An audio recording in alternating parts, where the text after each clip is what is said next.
Simply Financial with Christopher Calandra, Certified Financial Planner, is an innovative, comprehensive, informative, and cutting-edge podcast that discusses financial topics ranging from personal finance, economics, politics, and personal growth. Simply Financial will cover intriguing and thought-provoking questions so that the listener can simply increase their financial IQ.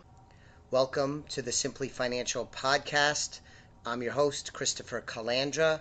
Today's episode is season number 3, episode 7. On today's episode, I wanted to cover what I believe is an interesting topic. I want to get some thoughts from my guest, attorney Shawn Yesner, on bankruptcy laws, why it is a healthy part of a capitalist economy.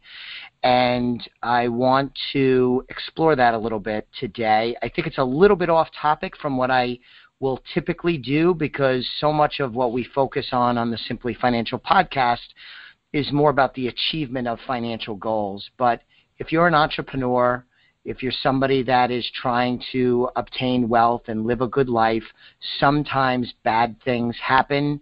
It could be business mistakes. It could be things outside of your control, like lawsuits or a bad health outcome. So I think this is a very important topic, and I'm thrilled to have as a guest attorney Shawn Yesner. He is in the Tampa, Florida area. I think actually his office is in Clearwater. He has his own podcast called Crushing Debt. His practice focuses on bankruptcy, work with clients, as well as work with landlords and real estate transactions. So Shawn, first off, thanks for taking time out of your busy day to talk with me about this topic. Yeah, thank you. I appreciate the invitation to be on your show. So to kind of kick it off, hopefully I gave a good primer. So as an attorney, you've been practicing for some time, I believe. How did you decide to make a part of your practice a focus on working with individuals considering or going into bankruptcy? How did that happen? So it's an interesting story. I graduated with an undergrad degree in accounting, and so the first thing I wanted to do when I got into law school, I said, I'm going to be a tax attorney. And then as I went through law school, I got the litigation bug, and I said, I'm going to be in court and I'm going to argue. And then I got out of bankruptcy, and the first job I had right out of law school was doing real estate and immigration law. And that was what my boss did, the guy that hired me. That's what he did. I instantly fell in love with the real estate side of the practice, and I really did not enjoy the immigration side of the practice. It just wasn't to my liking. I didn't really take a shine to it. So a couple of years later, I decided I wanted to leave that firm and go. I was working for a solo practitioner, so I wanted to work for a bigger law firm, and I ended up moving to Clearwater. I was in Miami, and I ended up moving to Clearwater to take a job at what we now call a foreclosure mill. And so I was taking houses away from people. I was representing lenders in foreclosure. And that's what really gave me my first exposure to bankruptcy law. Was in the foreclosure process, someone would file bankruptcy, and then I would have to go into bankruptcy court on behalf of the lender and represent the lender in whatever Chapter 7, Chapter 13 case, Chapter 11 case, whatever it happened to be. About 4 years after I moved to Clearwater, the owner of the law firm said, I'm shutting the law firm down. She didn't want to do foreclosure law anymore. So that firm continued to operate, but do intellectual property law, so patents, trademarks, and copyrights. And it's completely different. Yeah, that's what the owner did. Everybody else did the foreclosure stuff. The owner of the firm did all the intellectual property, and that's all she wanted to do. So I think a majority of the attorneys at that firm moved laterally to other foreclosure law firms, still representing banks to this day. Some of them still represent banks. This was in 2004. And I decided, I always knew I wanted to be my own boss. I always knew I wanted to own my own law firm. And so I said, well, no big banks are going to hire me. Chase isn't going to hire me. Freddie Mac's not going to hire me. So let me see if I can switch sides, hang a shingle, defend people in foreclosure. I know how to do them really quick. Let me see if I can slow them down and help some people. And you really can't do foreclosure defense law without understanding how bankruptcy works. And so that transitioned into representing borrowers in bankruptcy court. And then that, Chapter 7s and 13s and 11s, which we can talk about, I can explain in a little bit more detail. But that's how I I transitioned. What I learned about myself in terms of, like you said, I've been practicing now, as we record this, I've been practicing for 20 years. I got my license in 98. And so what I learned is I hate to see people being bullied. And so if we met at a networking event and you asked me for my elevator pitch, so to speak, I would tell you that I help eliminate the financial bullies in your life. In fact, that's what the Crushing Debt podcast is all about.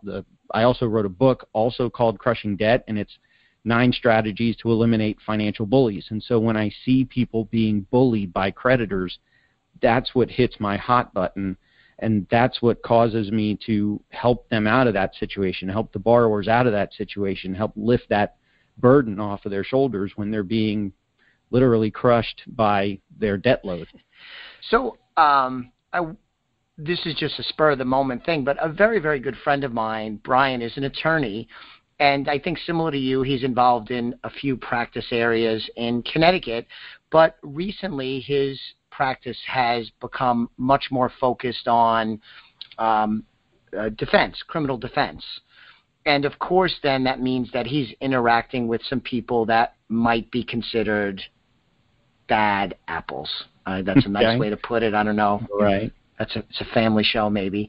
So, and then as a non-attorney, it's hard for me to appreciate how this good man, a good family man, is doing something that I wouldn't feel comfortable with personally. And so now that you described what you did, I guess what I'm trying to figure out is, do you feel like now you're on the right team, whereas reflecting in your past, you were not on the right team, at least for you, when you were representing the banks?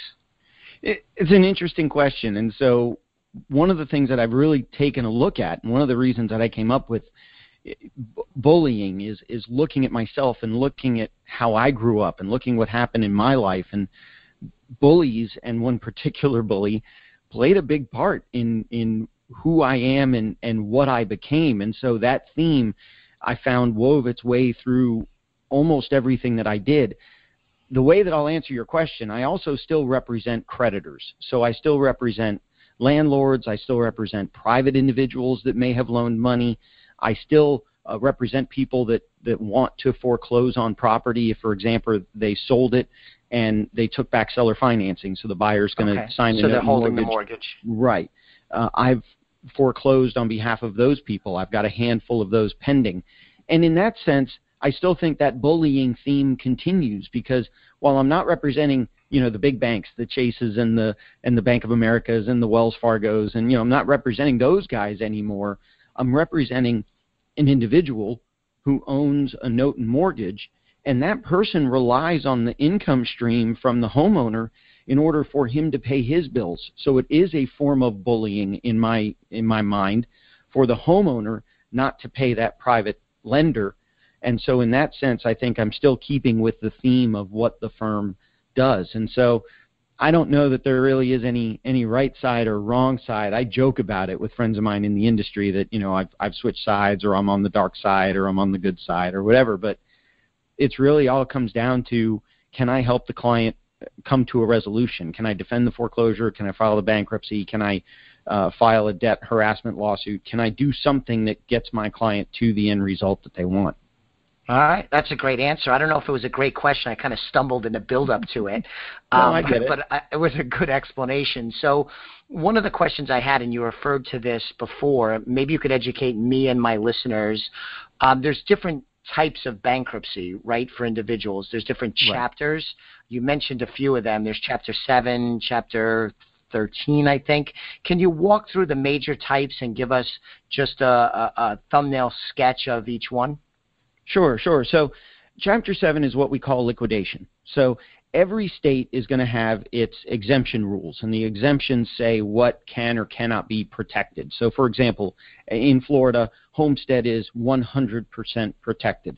If you have your primary residence free and clear, creditors can't touch it. There's different exemptions for cars, for example. So the way that I describe it, maybe that Florida has a $1,000 exemption for a car. So if you own a car that has no debt on it, free and clear, and that car is worth $4,000, you get a $1,000 exemption. which means that car has $3,000 of equity that is not exempt. In a Chapter 7 bankruptcy case, a liquidation bankruptcy case, the trustee is going to say, give me $3,000 or give me the car. And that's it. And the trustee is going to take that $3,000 and use that to pay your creditors. And so if you have $30,000 of debt, they're going to get paid 10% of what they're owed, and they go away. The trick to a Chapter 7 is that we need to have assets that are entirely exempt, or we need to have assets that are so low in value there's no interest there for the trustee. And so if we do that, that's when you can file a Chapter 7 case and not pay back any of your creditors, wipe the slate clean, get that fresh start, and keep moving. There is an income element. So when the bankruptcy code was amended in 2005, they put an element in there of income. So we have to prove income to the bankruptcy trustee. We have to prove that the debtor's income level is low enough to qualify for Chapter 7. And that also varies by state, and it varies by household size. So, and I don't know the numbers off the top of my head, but for example, a family of 4 in Florida, I think, is around $74,000 or $75,000 of gross annual revenue. If you're below that, you can file a Chapter 7. But for a family of 3 in Connecticut, might be different. I don't know. You can look it up on the United States Trustees website, what each state and each level is. Understood. So that's a Chapter 7. First, you have to qualify based on income. Second, you have to qualify based on having either assets that are exempt, or to the extent those assets are not exempt, you just have to have the ability to pay the trustee. Now, in my example, where there was $3,000, at least here in Tampa, a lot of the trustees will allow you to pay that in installments, not very many installments. So maybe the trustee says, okay, look, I'll take it over 6 months, so you pay me $500 a month for 6 months, there's your $3,000, and we're done. And so that's how the Chapter 7 works. Or maybe you can borrow it from mom and dad, or borrow it from sister, brother, or whoever will let you borrow that money. But that's a Chapter 7. First, we got to qualify based on the income level. Then we have to make sure that either our assets are all exempt, protected, or we have to make sure that we have the ability to pay the trustee. A Chapter 13 is what we call a reorganization plan. It's a payment plan to the trustee. So same example. The bankruptcy code says that a Chapter 13 cannot be longer than 60 months, 60 months, which is 5 years. So in my exact same example, we have that car that's got $3,000 of equity that is not exempt. We've got $30,000 in creditors, so we're going to pay them 10% of what's owed. But in this case, we pay the $3,000 over the 60-month bankruptcy plan. So is that $50 a month, if my math is correct? You pay the bankruptcy trustee a stream of payments. The trustee takes those payments, pays out to your creditors, and at the end of the 5 years, you get your discharge, your bankruptcy's over. So typically, Chapter 13 is either where your income is to the point that you do not qualify for Chapter 7. It's above that median income, and so you don't qualify for Chapter 7. You have disposable income at the end of the month, or it's for a situation where the value of your assets is so high that you cannot afford to pay it back into Chapter 7, so we pay it back over time in a Chapter 13. Chapter 13 is also good for people that find themselves in foreclosure. We can use the Chapter 13 to eliminate second mortgages that are totally underwater. We can use Chapter 13 to catch up mortgages that have a deficit. We can use Chapter 13 to modify mortgages. We can use Chapter 13 in IRS situations, potentially when the IRS debt is not dischargeable. We can pay it back over the life of the Chapter 13 plan. So the Chapter 13 is a payment plan bankruptcy that gives us a level of flexibility to have a little bit more control over how we're paying back the creditors. The only other one that could apply to individuals is a Chapter 11. Most people think of Chapter 11s as business bankruptcies, and they mostly are. Yeah, that's what I think of with Chapter 11. Right. However, I've got a client right now that is in an individual Chapter 11. So the problem with this particular client, his income is very high, and so he doesn't qualify for Chapter 7.